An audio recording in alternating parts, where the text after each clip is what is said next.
Hello दोस्तों, नमस्ते, प्रणाम। मैं हूँ सिंगर शुभलता चौहान। हमारे यूट्यूब चैनल में आप सभी का स्वागत है। आप लोग कैसे हैं? उम्मीद करती हूँ अच्छे होंगे। आज मैं आप लोगों को देवी औसान मैया जी के भजन सुनाऊंगी जो दुर्दुरिया समारोह में गाया जाता है। आप लोग भजन को पूरा सुनिएगा और अच्छा लगे तो लाइक, कमेंट और शेयर जरूर करिएगा। और हमारे चैनल पे नए हैं तो चैनल को सब्सक्राइब करके घंटी को जरूर बजाइएगा। धन्यवाद।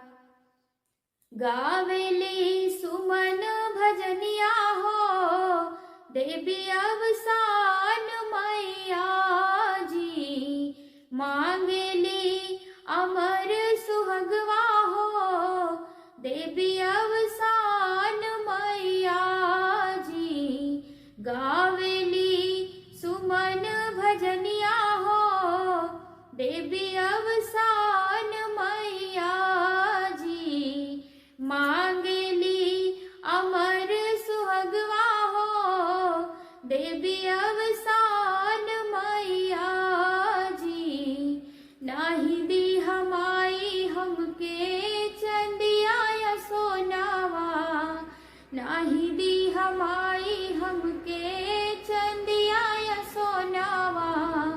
दीहा हमके, दीहा हमके, दीहा हमके सोलो हो सिंगरवा हो देवी अवसान मैया जी। गावेली सुमन भजनिया हो देवी अवसान मैया जी, मांगेली अमर सुहगवा हो देवी अवसान मैया जी।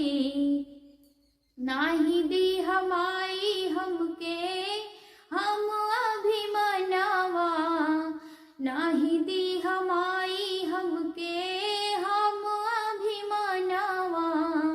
दीहा हमके, दीहा हमके, दीहा हमके गोदी के ललनवा हो देवी अवसान मैया जी। गावेली सुमन भजनिया हो देवी अवसान मैया जी, मांगेली अमर सुहगवा हो देवी अवसान मैया जी।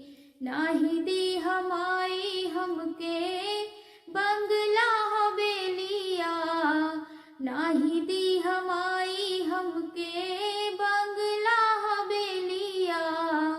दीहा हमके, दीहा हमके, दीहा हमके निश्चल परिवरवा हो देवी अवसान मैया जी।